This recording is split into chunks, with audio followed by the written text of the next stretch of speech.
Bonjour. Alors, on se retrouve aujourd'hui, comme vous l'avez vu dans le titre, pour une vidéo un petit peu particulière parce que, comme vous l'avez vu, c'est pas du collage. On va parler coloriage.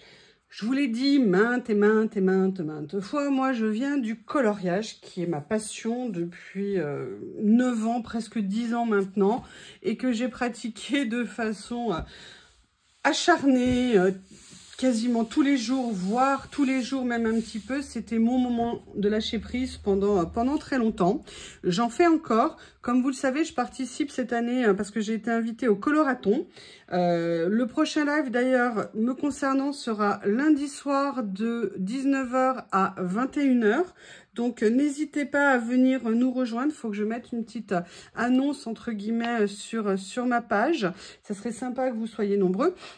Et en fait, eh bien, évidemment, j'ai cherché ce que j'allais colorier pour le live et tout, pour les différents.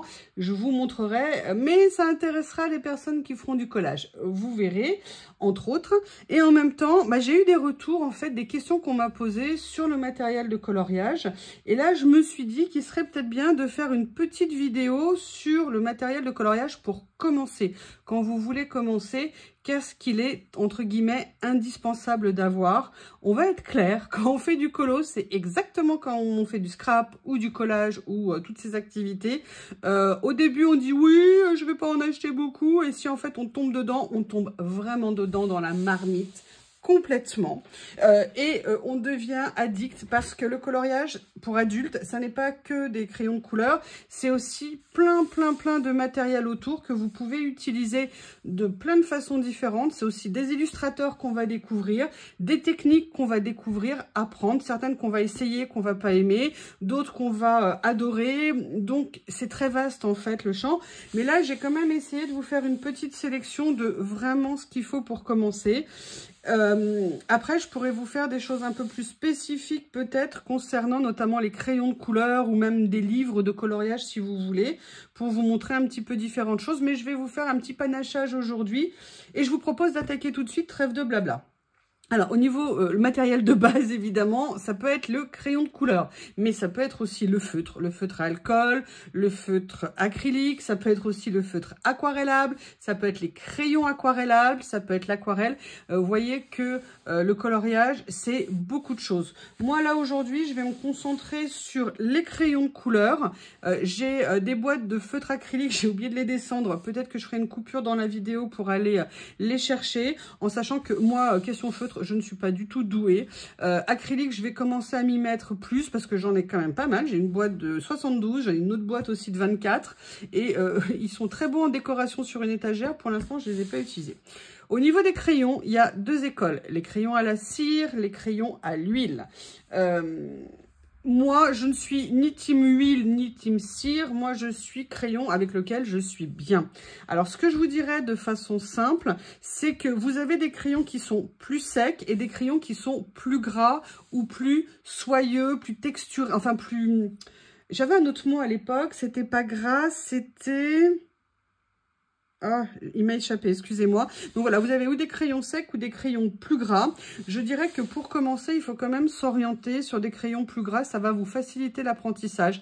Il y a différentes techniques de coloriage. Il y a le dégradé ou la technique aussi du layering. Ça veut dire que vous allez superposer les couches de crayons de couleur pour arriver à créer un petit peu de nouvelles couleurs.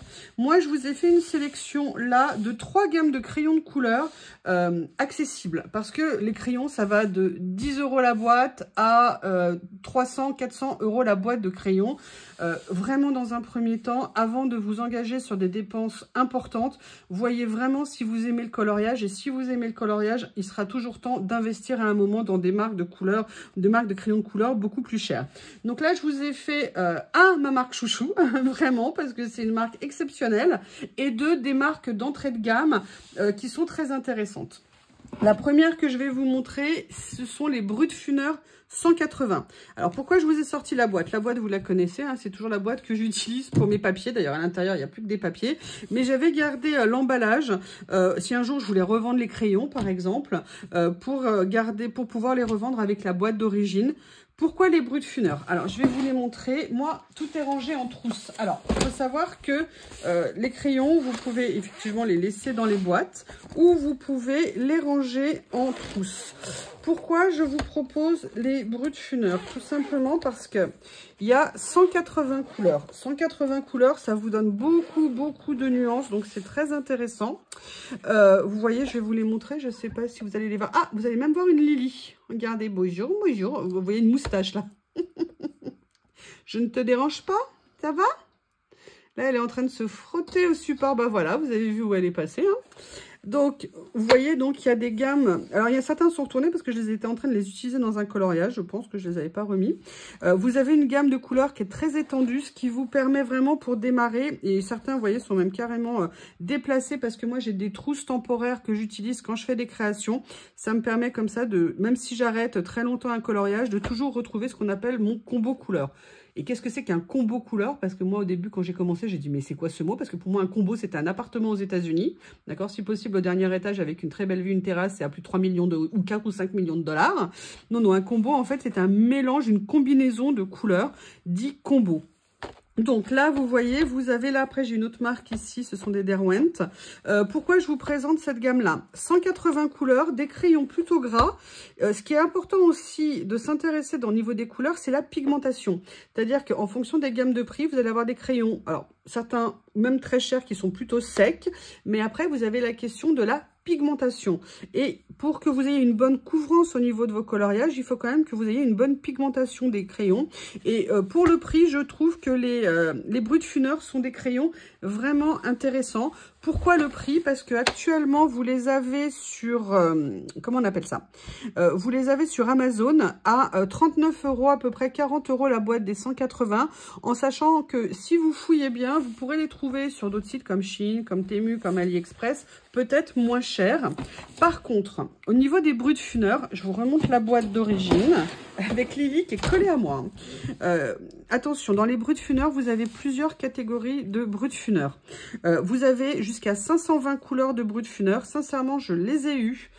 Je les ai revendus parce que je ne vois pas l'utilité d'avoir 520 couleurs, dans le sens où quand vous avez 520 nuances, en fait, vous avez beaucoup de doublons. Donc, si vous voulez, pour avoir des crayons qui sont à peine différents, ou alors même avec une loupe, on ne verra pas la différence de couleur, moi, je ne voyais pas l'intérêt. Et après, surtout, faites attention. Dans les Brutfuners, il y a plein de catégories. On dirait que c'est un nom. Prenez, pour moi, ce que je préfère. Alors, il y a ceux qui sont carrés et il y a ceux-ci qui sont en boîte métal noir avec un papier comme ça. Pour moi, c'est le meilleur rapport qualité-prix. Ne prenez surtout pas ceux qui sont dans des petites valisettes en plastique avec des racks en plastique transparent. Ce sont des anciennes variétés de crayons très bas de gamme. Alors oui, vous pourrez bien sûr avoir de la couleur, mais sincèrement, pour quelques euros d'écart, favorisez celle-ci en termes de couleur. Moi, je les trouve beaucoup plus intéressants. Là, vous voyez, ils disent que c'est à l'huile.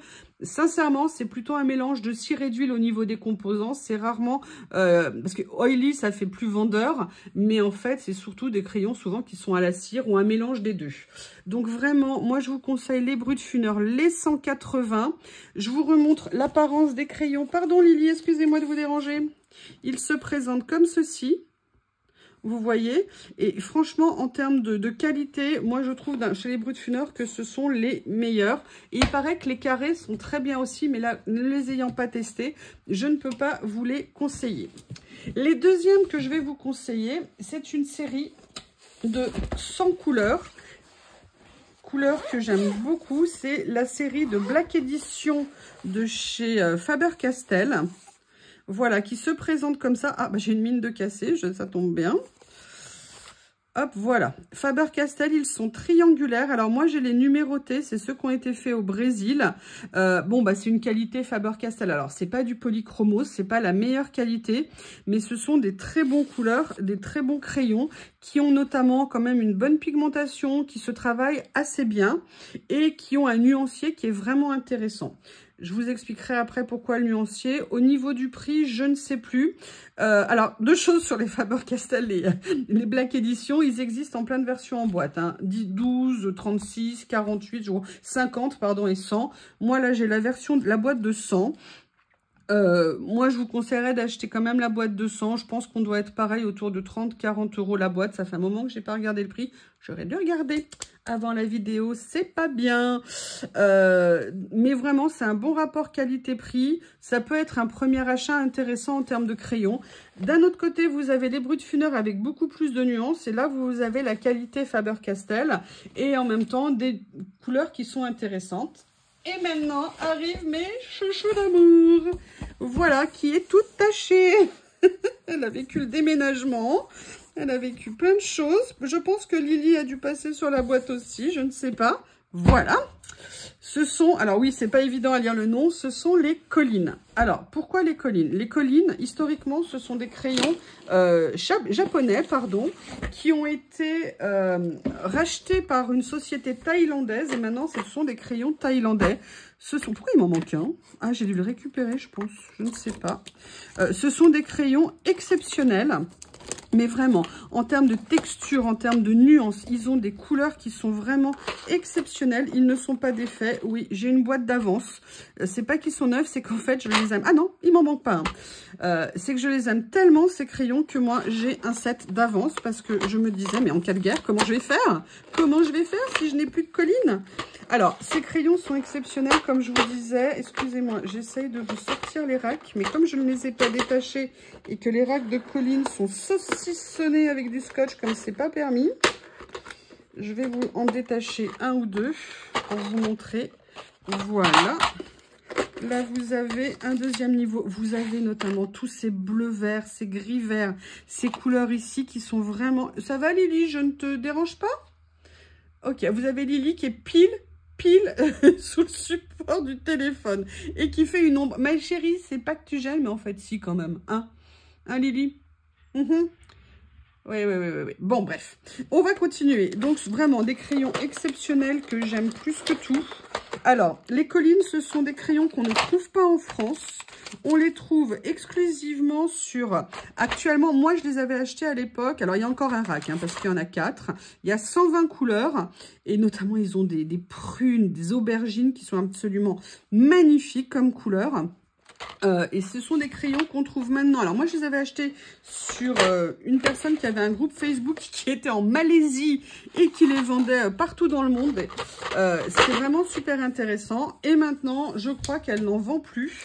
Parce que la dernière fois que je l'avais contactée, elle devait en rentrer et m'en rappeler. Parce que moi, en fait, j'avais fait découvrir cette marque. Parce que je crois que j'ai été la première en France à les avoir. Et donc, je l'ai fait découvrir à beaucoup de gens. À l'époque, j'avais pas de chaîne. Mais par contre, plein de copines qui faisaient du coloriage. Et sincèrement, les Collines, les essayer, c'est les adapter. Ce sont des crayons de couleur. Et j'ai encore une autre tâche. Ce sont des crayons de couleur exceptionnels. Ils sont, si vous voulez, entre le Prismacolor et les Collines. Prismacolor dans le sens où ils sont très moelleux, vous voyez, très doux en termes de texture et tout ça. Ils se mélangent, mais alors fantastiquement bien. Les couleurs sont exceptionnelles. Vraiment, les Collines sont des crayons géniaux. Vous pouvez donc, comme je vous disais, les commander sur Amazon Japan. De mémoire, la boîte va revenir aux alentours de 70 €. Je ne sais plus le prix, ça fait pareil quelques mois que je n'ai pas regardé. Mais par contre, alors, sur les crayons, alors, beaucoup de gens sont choqués par la qualité du bois. Ouais, le bois, il n'est pas top, il n'est pas machin. Mais enfin, le bois, on ne vit pas avec. Hein. Moi, ce que je veux, c'est qu'ils tiennent dans ma main et qu'ils ne se cassent pas. Je n'ai jamais cassé un seul crayon Collines. Ils sont en bois. Déjà, ils ne sont pas en matière synthétique, donc c'est plutôt pas mal. C'est vrai. Alors après, on peut pas tout avoir. Hein. Mais là, si vous voulez cette qualité de couleur, de texture, de densité de couleur, parce qu'ils ont... Alors attendez, il faudrait que je vous prenne un petit morceau de papier. Cette densité, vous voyez, c'est un élément que je vais vous expliquer. En termes de texture, en termes de... Vous voyez ce que je veux dire? Regardez, ils sont absolument géniaux. Là, je vais prendre la couleur plus foncée ici. Et vous avez vraiment une couleur qui est juste géniale. Vous voyez, regardez, ils vont venir se fondre ensemble. C'est absolument génial. Ces crayons sont vraiment... Mais vraiment, je suis désolée, moi, je suis une adepte de ces crayons depuis que je les ai découverts. Comment je les ai découverts? Car par une personne canadienne qui m'en avait parlé. Et je peux vous dire que je les ai cherchés à l'époque avec acharnement parce qu'on ne les trouvait pas. Et depuis que je les ai, sincèrement, c'est des crayons pour le coloriage, c'est exceptionnel. Donc ce que je vous disais, l'avantage de commander aussi sur Amazon Japan, voilà, c'est mieux dans ce sens-là, c'est que c'est un Amazon classique. Ça veut dire qu'ils intègrent dans leur prix quand vous payez les douanes, les frais de transport et vous avez... Morgane le dit parce que Morgane les a achetés aussi, elle les adore ces crayons. Comment aussi, je crois que je sais pas si Ad les a, je sais que Cliocolo, la chaîne Cliocolo les a et qu'elle les aime beaucoup. L'avantage c'est que vous avez la rapidité d'expédition d'Amazon et la rapidité de livraison Amazon. Vraiment, franchement, pour commencer, si vous voulez mettre un petit budget, c'est Noël bientôt, faites-vous offrir ces crayons, ils sont topissimes. Donc, vous voyez, ça, c'était la première chose, de vous présenter des crayons. Après, je vais vous présenter quelque chose qui a à voir avec les crayons, qui, pour toute personne qui colorie, est un indispensable. Ce sont les nuanciers. Alors, la question, pourquoi est-ce qu'on fait des nuanciers? Bon, parce qu'on a que ça à faire, hein. Comme on a que ça à faire, bon, on fait des nuanciers. Non, qu'est-ce qu'apporte un nuancier? Un nuancier, alors ça, c'est un modèle que j'ai créé il y a 5-6 ans à peu près. Pourquoi? Parce qu'il y a plein de livres de nuanciers qui vous permettent de répertorier les marques, les couleurs, les machins, les trucs. Chacun sa technique. Vous avez une... Comment je peux vous dire? Une personne un peu spéciale en termes de coloriage. Je ne la citerai pas, hein, mais elle s'appelle Cliocolo, qui elle classe ses crayons par couleur et pas par marque. Moi, personnellement, je ne fonctionne pas du tout comme ça. Je ne comprends d'ailleurs toujours pas comment on fait pour fonctionner comme ça. Mais bon, il paraît qu'il y a une place pour tout le monde sur cette planète. Hein, donc, je pense qu'elle a aussi une chance d'être là. C'est pour ce classement particulier de crayons de couleur. Voilà. Donc, moi, je fonctionne en fait par marque et je classe mes crayons par marque. Toute ma marque est toujours rangée au même endroit pour que je puisse les trouver. Et en termes de nuanciers, je vous dis, il existe plein de livres, de modèles, de classements par de ce que vous voulez. Moi, personnellement, mon choix a été de dire, je veux fonctionner avec toutes les nuances d'une marque. Je reprends, excusez-moi. Du coup, j'ai sorti mon autre nuancier. Impossible, évidemment, de remettre la main sur le nuancier de Brutfuner. Il doit être dans un colo, c'est normal. Donc, vous voyez, comme je vous disais, l'avantage pour moi, c'est que je voulais avoir toutes les couleurs. Alors, excusez-moi, j'avais un problème de batterie. Il faut que je vérifie que vous ne voyez pas le fil. Non, je vous redresse, c'est mieux. Voilà. Donc voilà, moi j'aime bien avoir toutes les couleurs sur la même page. C'est vraiment un choix personnel. Après, on peut faire des petites cartes, on peut faire plein de choses différentes pour pouvoir, vous savez, un peu comme je fais... Excusez-moi, j'ai bougé, je suis tout essoufflée. Je suis dégoûtée. J'ai un souci qui vient de tomber. C'est génial. On peut faire aussi des nuanciers comme ceci. Alors, pas aussi développés, mais vous voyez, comme ça, vous pouvez les mettre tout de suite sur vos coloriages. Il y a plein de possibilités. Moi, j'ai fait du simple, du efficace comme ça. En plus, après, je les plastifie. Vous voyez, mes nuanciers ont des années et ils n'ont pas bougé. C'est l'avantage. C'est super pratique pour moi. Après... Dans les fondamentaux à avoir, comme je vous disais, quand vous voulez choisir vos couleurs, c'est bien d'avoir un carnet. Alors là, moi, j'ai celui-ci, mais en fait, j'ai très longtemps eu aussi, vous savez, les sketchpads de chez Action qui sont très bien. Bref, un papier qui vous permet de tester vos couleurs et de voir quel combo de couleurs vous allez faire pour vos coloriages. En sachant que, personnellement, moi, je mélange toutes mes marques de crayons quand je colorie. Il y en a qui sont, quand ils font avec des luminances, ils ne font que des luminances, des prismas, que des prismas.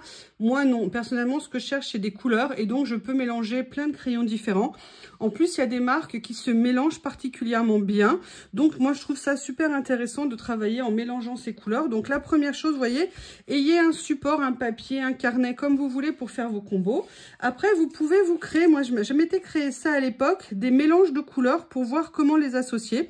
Donc là, il se trouve que c'était que des Prismacolor pour faire le dégradé, la nuance comme je voulais. À l'époque, quand je démarrais, je m'étais fait en fait un espèce de pense-bête de mes combos, ou par petites fiches, ou dans un carnet. Certaines personnes ont des carnets où elles mettent leur combo de base ou leur combo qu'elles aiment. Moi, personnellement, je ne le fais plus du tout. Mais voilà, c'est une possibilité. Ça fait partie des choses qui sont bien, notamment quand on débute. C'est très intéressant quand on n'est pas sûr et qu'on a quelque chose qui nous plaît, de le garder, de le conserver. Comme ça, c'est très pratique. Et quand on parle couleur, un des fondamentaux, je trouve, à acheter Au début, quand on commence, ça peut être très intéressant d'acheter des roues chromatiques. Les roues chromatiques, ce sont des roues, il y a plein de modèles différents, qui vous permettent de voir quelle couleur s'associe avec quelle couleur. Moi, j'avais celle-ci parce que je l'adorais, parce qu'elle avait des dégradés de nuances. Elle présente plusieurs possibilités. Alors, j'ai plus la table des matières, mais on voit que, par exemple, si je prends le bleu ici, il se marie bien avec ces deux catégories de couleurs. Les principales, c'est ici, et après c'est les liens, enfin tout est lié, et je trouve ça très intéressant, notamment quand on débute, parce qu'on ne sait pas toujours quelle couleur on va mettre, et là par exemple on se dit bah voilà, là j'ai pris ce bleu comme ça, avec quoi j'aimerais le marier. Alors on peut très bien associer des couleurs qui ne se marient pas du tout ensemble, hein, mais ça permet parfois, vous voyez, de bien vous aider à trouver, ah bah tiens, non ça irait bien avec, tiens ça serait sympa contrasté, non tiens ça c'est complémentaire. Enfin voilà, pour chercher c'est vraiment très intéressant d'avoir ces roues chromatiques vraiment comme base jusqu'à ce qu'on soit à l'aise en fait avec ce qu'on utilise. Donc là, on a parlé crayons de couleur. Maintenant, on va parler comment tailler ces crayons de couleur. Oui, oui, oui. Alors, au niveau des tailles crayons, c'est comme pour tout, ça va de très peu cher à folie. Moi, j'ai un truc, c'est une folie, sincèrement. On n'est pas obligé, je vais vous expliquer. Je vous ai préparé les 4 crayons de couleur que j'ai. Enfin, j'en ai d'autres, hein. Il y en a un même que je n'ai plus parce que je l'ai donné à une copine. C'est un taille-crayon Prismacolor. Voilà les 3 que j'ai. Mais j'ai le 4e très très cher qui est là. Le problème, c'est qu'avec la rallonge, je ne sais pas s'il va passer. Voilà. Donc, en fait, c'est l'inverse. Au niveau du prix, on est plutôt comme ça. Donc, si vous voulez, vous pouvez très bien utiliser un taille-crayon comme ça métallique. Il y en a qui sont très bien, notamment les Faber-Castell ou les Staedtler qu'on trouve chez Action. Pour dépanner, pour démarrer ou pour avoir quand on veut partir, voilà, ça peut être un petit taille-crayon d'appoint très très bien. Vous avez le Tigal. Tigal qui est un super taille-crayon. Pourquoi? Parce que vous voyez qu'on peut ici régler si on veut la mine plus ou moins pointue. Et ça, c'est vraiment super intéressant. Seul inconvénient, c'est qu'il a une réserve, entre guillemets, un petit peu petite, vous voyez, quand on taille, et que donc, si vous coloriez, entre guillemets, beaucoup, il va se remplir assez vite. Alors, voilà. Le top, quand vous démarrez, c'est ce qu'on appelle le DAL 133. Alors déjà, ça n'est pas un taille-crayon, je vais vous montrer. C'est ce qu'on appelle un aiguiseur. Donc, vous voyez qu'en fait, il vient aiguiser en fait le crayon de façon à pouvoir l'économiser le plus possible. Vous avez 2 choses à savoir. Ce taille-crayon, vous devez mettre votre crayon ici. Évidemment, est-ce que j'ai un crayon à papier? Oui, j'en ai un ici.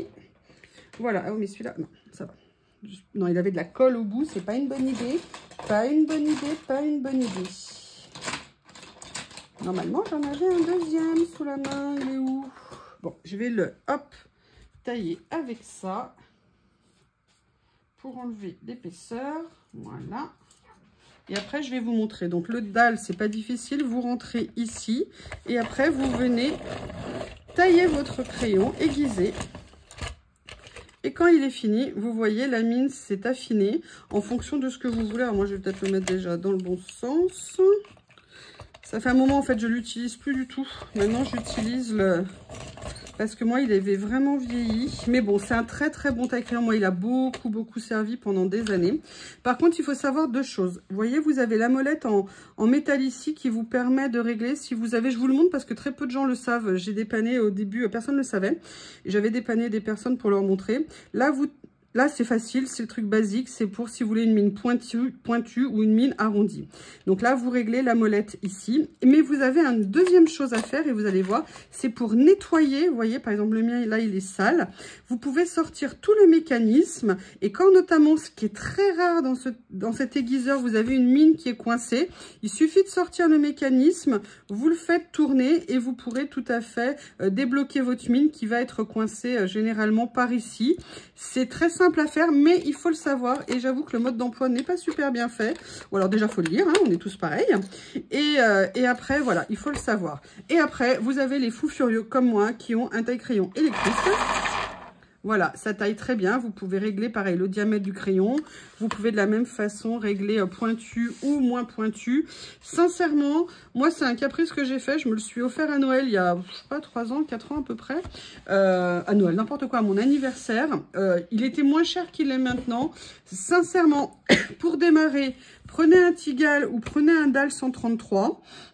Très bien. Par contre, il existe maintenant des nouvelles collections de taille crayon électrique qui sont plus en hauteur comme ça, sur batterie ou raccordées, qui sont vraiment très bien si jamais vous voulez un taille crayon électrique. Mais personnellement, je pense que pour commencer, il vaut mieux un taille crayon manuel pour s'habituer, pour trouver la bonne façon dont on aime travailler avec les crayons. Moi, à une époque, je taillais très peu mes crayons. Je n'aimais pas nécessairement que la mine soit pointue. Pour certaines raisons personnelles, maintenant, j'ai évolué dans mon coloriage et j'aime un peu plus les mines plus pointues. Donc là, commencez d'abord par un taille crayon manuel. Pas besoin d'investir tout de suite dans un truc cher. Voilà, ça, c'est sur des petits prix. On est bien. Le DAL 133 est un peu plus cher. Je ne sais plus à combien il est maintenant. Mais voilà, ce sont des petits prix intéressants à avoir comme taille crayon. Donc là, voilà, maintenant on a parlé taille crayon. Maintenant, de quoi on va parler? Bah, vous voyez, on va faire l'exemple ici. Quand vous travaillez avec des crayons de couleur, vous avez plein de saletés qui viennent se mettre sur votre crayon. Et on a tous une tendance naturelle à faire pour nettoyer notre page. Eh ben non, parce qu'en fait, quand ce que vous avez perdu, c'est de la mine, c'est de la couleur. Et quand vous faites ça, et ça nous est arrivé à toutes plein de fois, d'avoir des grandes traces de couleur qui venaient se mettre sur nos coloriages dont on était si fiers, parce qu'on avait fait comme ça. Il vous faut une brosse. Moi, là, c'est une brosse à blush, à maquillage. Comme ça, quand vous coloriez et que vous avez des dépôts qui se font, vous passez simplement un petit coup de brosse. Vous voyez, hop, hop. Et comme ça, vous n'appuyez pas et vous n'avez pas de traces sur votre colo. Et votre page est propre. Donc ça, c'est quelque chose de basique à avoir. La deuxième chose basique à avoir, je n'ai pas retrouvé ma Derwent, ce sont des gommes électriques. Gomme électrique. Moi, à la base, je pensais qu'on n'avait pas besoin de gomme.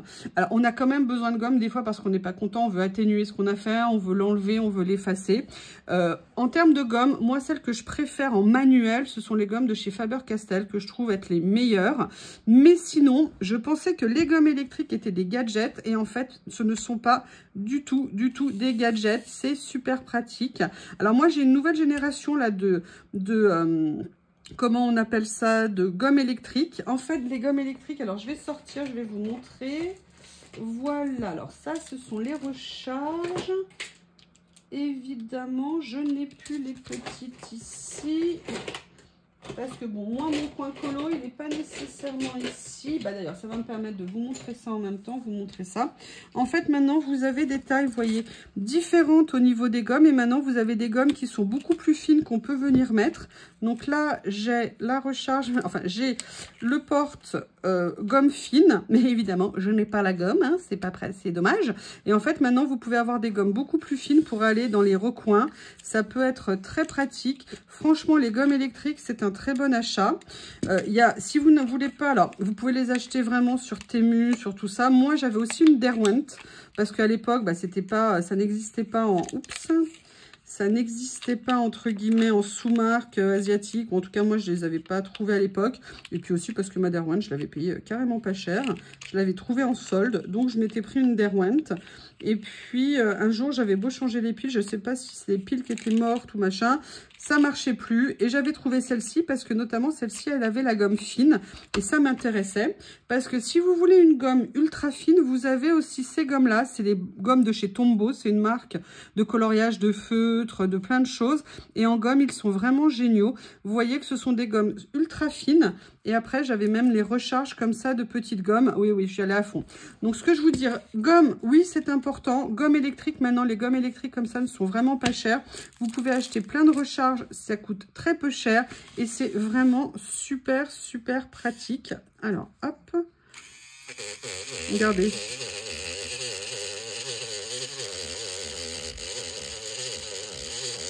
Donc, vous voyez là, par exemple, on a fait le dépôt, hop.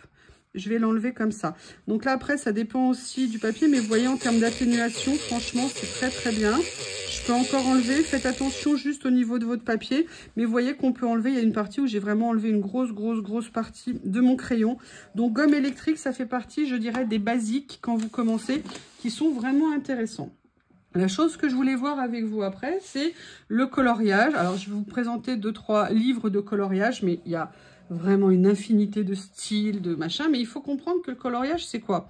C'est des couleurs, c'est des matières, c'est-à-dire des crayons, enfin des médiums, c'est-à-dire des crayons, de l'aquarelle, des feutres, ce que vous voulez. Et il y a les papier sur lequel on fait du coloriage. Et un même dessin pourrait être imprimé sur des papiers différents et n'aura pas du tout le même rendu. Là, je vous ai sorti 3 genres de papiers différents. Là, c'est Magical Dawn d'Anna Carlson. Ce sont des cartes postales. Ce sont des papiers qui sont très lisses. Voilà, certains crayons vont mieux réagir que d'autres sur des papiers comme ça. Donc, c'est vrai que quand vous commencez au début, il faut vraiment trouver votre style de papier, votre style de crayon. Vous allez essayer des choses différentes. Commencez par des petits prix, des petits budgets avant de monter sur des choses plus élevées. Là, ce sont les livres d'Emmanuel Collin. Je voulais vous les montrer parce qu'Emmanuel Collin a un papier qui est très particulier. C'est un papier qui est relativement épais. Et l'avantage des papiers aussi d'Emmanuel Collin, c'est qu'on peut faire des médiums humides. Alors, pas trop humides non plus, il ne faut pas que ça soit une piscine. Mais moi, j'ai fait du Emmanuel Collin avec du Bruchot. J'ai fait du Emmanuel Collin avec plein de choses. On peut vraiment venir faire plein de choses en termes de coloriage et de fond. Et là, je vous ai sorti un Disney. Alors après, il y a des team Disney, team pas Disney. Moi, j'ai du Disney. Je ne sais absolument pas colorier le Disney. Je ne comprends pas. Je n'ai jamais réussi à colorier. Mais celui-là, je l'ai acheté parce que c'est un livre de Disney particulier. Les dessins sont juste top. Et vous voyez, surtout, c'est pas un style comme les autres Disney. Vous regarderez. Là, vraiment, on a un côté vraiment dessin, comme si, enfin, fait à la main et tout ça que je vois. Alors, je sais pas, là, je pense que ça peut être fait avec des machines, je ne sais pas. Mais je trouve que le rendu est plus propice. Et là, pareil, vous avez un papier qui est très lisse, qui glisse beaucoup. Voilà, il faut aimer ce genre de papier. Il y a différentes catégories, mais ça, c'est vraiment un sujet qu'on pourra aborder ultérieurement. Une des choses que je voulais voir avec vous aussi, c'est que quand vous avez colorié, vous voyez, vous avez parfois du blanc qui va se mettre parce qu'en fait, c'est justement ce que je vous disais, l'écart entre le papier et le crayon. Comme le papier n'est pas lisse, un papier c'est comme ça, la couleur vient se mettre à l'intérieur et ne rentre pas nécessairement dans le coloriage. Donc, pour faire ça, on a besoin de... Oui, je sais. Croyez-moi, j'ai de quoi tenir une guerre hein, en termes de comment on appelle ça, de coton-tige, parce que j'étais obsédée par les cotons-tiges quand j'ai commencé le colo. Tout simplement parce que pour venir atténuer, on utilise une chose qu'on appelle l'essence sans odeur. En fait, c'est un solvant qui va nous permettre de venir mélanger nos crayons. Bien évidemment, impossible de retrouver mon flacon. Alors, l'essence sans odeur est chère. Sachez qu'il y a un alternatif qui est très économique et qui a exactement le même rendu. C'est le White Spirit. Non, c'est le White Spirit sans odeur. D'accord, vous en mettez, vous prenez une éponge, notamment, vous savez, une éponge d'écolier. Hein, pas besoin d'avoir une éponge et de la charger. Vous prenez une éponge d'écolier. L'avantage, c'est comme elle se ferme. Et évidemment, j'en avais une rose. J'ai pas pensé à la sortir. Vous imbibez, vous mettez un peu d'essence ou de White Spirit dedans. Et comme ça, vous pourrez la garder relativement longtemps. Et puis, de temps en temps, vous venez réhumidifier. Vous prenez votre coton-tige et vous venez le passer. Vous allez voir que ça va vraiment atténuer. Donc, essence sans odeur, White Spirit sans odeur, impeccable. Après, vous avez autre chose aussi pour ce qu'on appelle blender, mélanger. Ce sont les... et j'ai perdu le nom. Vous retrouverez le nom. Voilà, ce sont des papiers roulés. Et en fait, vous venez vous voyez passer dessus avec ou sans odeur, avec ou sans essence. Et ça va vous aider à atténuer, d'accord, les couleurs. Et évidemment, j'ai oublié tous mes autres blenders. Je crois que j'en ai un ici. Vous avez d'autres catégories de blenders. Je les ai sortis hier. Où est-ce que je les ai mis? Excusez-moi, je suis désolée. Ça, c'est pas ça. J'avais tout préparé. Voilà. Vous avez celui-ci et le Prismacolor, je sais pas. Vous avez aussi des blenders en crayon. En fait, ça va vous permettre de venir mélanger vos couleurs. Là, moi, je vous ai sorti le... Comment on appelle ça? Le luminance, pas le luminance, le... Caran d'Ache. Donc ça vous permet de venir passer, vous voyez, sur vos crayons. Ça va faire ou ressortir les couleurs ou atténuer un petit peu les aspérités que vous avez sur le crayon de couleur. Je suis désolée, il y a le soleil qui est en train de sortir. Et c'est super important. Vous avez les Prismacolor. Je ne sais pas où ils sont. Je sais pas. En fait, ce sont des crayons de couleur que vous taillez et vous venez. Ce ne sont pas du tout les mêmes retours, les mêmes choses. Là, le problème quand vous le faites avec le Caran d'Ache, c'est que derrière, vous ne pouvez pas recolorier à nouveau par-dessus si vous voulez corriger vos couleurs. Alors qu'avec le blender de chez Prismacolor, entre autres, vous avez maintenant des sous-marques, je crois, qui sont pas mal. J'en ai tout un tas, j'en ai tout un stock, je ne sais plus où je les ai rangés. L'avantage, c'est que vous pouvez déjà atténuer vos couleurs et si vous voulez régulariser, recolorier par-dessus, vous pourrez sans aucun problème. Je suis désolée, je mets en pause, je vais voir si j'en retrouve un. Voilà, alors voilà, juste quand je m'installe, il y a Lily qui se met à la fenêtre, me faisant comprendre qu'elle voulait rentrer. En plus, comme j'ai baissé, elle n'est pas contente, le volet. Voilà, là je vous ai sorti deux choses. On peut blender donc avec le Prismacolor comme je vous disais et on peut blender également avec un crayon blanc. Ça peut atténuer les couleurs mais ça permet par contre de bien les fusionner, je dirais, entre elles. Petit détail qu'il faut savoir pour tous vos crayons. Les crayons sont sensibles aux variations de température. Il ne faut pas qu'ils aient trop chaud et il ne faut pas que ça soit trop froid. Un détail pour le blender de chez Prismacolor, des fois vous allez vous dire « Ah mais j'arrive pas bien à blender avec, je comprends pas ». Là, il faut chauffer la mine d'un blender, ça l'aide vraiment à pouvoir avoir un meilleur résultat au niveau du mélange des couleurs. Donc n'hésitez pas à réchauffer ou par frottement ou même entre vos doigts pour améliorer le résultat du mélange. Maintenant je vais vous montrer ce que ça fait. On va refaire un petit mélange là comme ça. Oui Lily, il va falloir être patiente, hein. J'ai l'impression d'être portier avec eux. En été, bon, ils rentrent, ils sortent comme ils veulent, mais là, comme c'est l'hiver, j'ai l'impression que c'est... Oui, et puis là, on dirait qu'elle est au bout de sa vie. Donc, vous voyez, là, j'ai commencé à mettre mes couleurs. Alors, je vais appuyer un petit peu plus, hein. Moi, je suis quelqu'un qui n'appuie pas beaucoup, en fait, en coloriant. Mais pour vous montrer, je vais appuyer un petit peu plus. Et donc, après, vous avez votre blender ici. Et donc, vous allez venir frotter votre papier.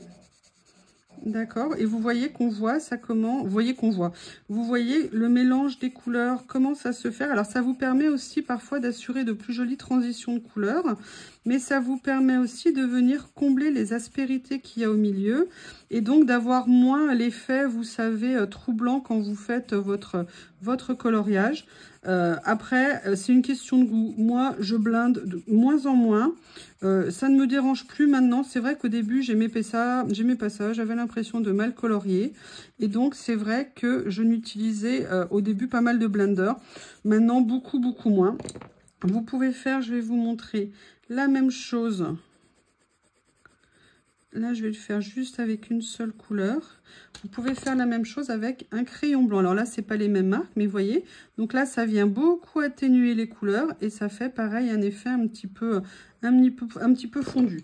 Donc, vous pouvez blender avec de l'essence, avec du White Spirit sans odeur, avec différents types de blender. Voilà ce que vous pouvez faire au niveau mélange de vos couleurs. Allez, maintenant, on va passer au dernier point que je voudrais aborder avec vous, c'est les fonds. Parce que quand vous faites un coloriage, je vais vous montrer, vous voyez, vous avez votre dessin et après, vous avez tout le tour. On peut le faire au crayon de couleur. Il existe plein de façons de faire les fonds. Mais comme je vous ai dit que c'était une vidéo sur les produits de base, moi, je vais vous montrer la technique la plus simple pour faire, en fait, des fonds. La technique la plus simple, c'est d'utiliser des pastels secs. D'accord, et là vous avez des petites boîtes qui ne sont pas chères du tout. Voilà, par exemple Mungyo, je crois que ça vaut 12 €, quelque chose comme ça. Et vous avez à l'intérieur une soixantaine de couleurs que vous pouvez venir utiliser. Alors, il y a plusieurs techniques d'utilisation, je vais vous montrer la plus simple. Franchement, pour faire vos fonds, c'est certainement ce qu'il y a de plus facile. La technique la plus simple, c'est de venir prendre, hop, une petite lame de cutter, vous allez venir gratter, alors là je le fais sur la page parce que c'est plus simple, vous allez venir, vous voyez, prélever un petit peu de pigment, et vous voyez, c'est là que les cotons-tiges peuvent être aussi utiles, oui, vous allez voir les cotons-tiges d'une façon complètement différente maintenant. Vous allez pouvoir venir prendre un petit peu de couleur, et vous allez petit à petit venir l'appliquer sur votre coloriage, pour venir faire vos fonds. Alors, en fonction des couleurs que vous choisissez, après vous densifiez. voyez, il y a plein de possibilités. Mais on peut aussi appliquer ça avec autre chose. Vous pouvez l'appliquer. Alors, on dirait que ce sont des petits bâtons de maquillage. Pour certains, ça l'est. Vous voyez, par exemple, ceux-ci, ce sont des petits bâtons de maquillage qui sont en silicone, vous savez. Vous venez prendre et après, vous venez, pareil, appliquer votre pastel. Ça vous permet, vous voyez, de faire des fonds très rapidement. On peut aussi dégrader, on peut superposer les couleurs. Seule spécificité quand on utilise du pastel sec, c'est qu'il faut bien penser à l'issue de votre coloriage, quand c'est fini, de venir appliquer dessus avec une bombe du fixatif pour pastel. Comme ça évitera que les couleurs changent, que les couleurs se mettent sur un autre coloriage, sur vos mains. Vous voyez, le pastel, on s'en met de partout, il faut le savoir. Donc, voilà, je voulais vous montrer les éléments les plus basiques. Après, il y a d'autres choses. Vous pouvez mettre des stickles, c'est-à-dire mettre des petites gouttes de couleur. Vous pouvez utiliser aussi des crayons blancs. Là, moi, j'ai de l'Uniball Signo, mais ils sont très vieux. Je ne sais même pas s'ils marchent encore. Voilà, si vous voulez, vous voyez, par exemple, sur les coloriages, venir faire des petits dessins, des petites gouttes, des petits points. Ça peut être des choses, voilà, très pratiques à avoir sous la main, à utiliser. Mais je vous le dis vraiment... Avant d'acheter tout ce matériel, vous voyez, un taille-crayon, une gomme, une variété de crayons, une petite boîte de pastel sec pour faire vos fonds, une brosse pour enlever quand vous coloriez. Voilà vraiment le matériel de base pour commencer dans le coloriage. Je vous remercie et je vous dis à bientôt.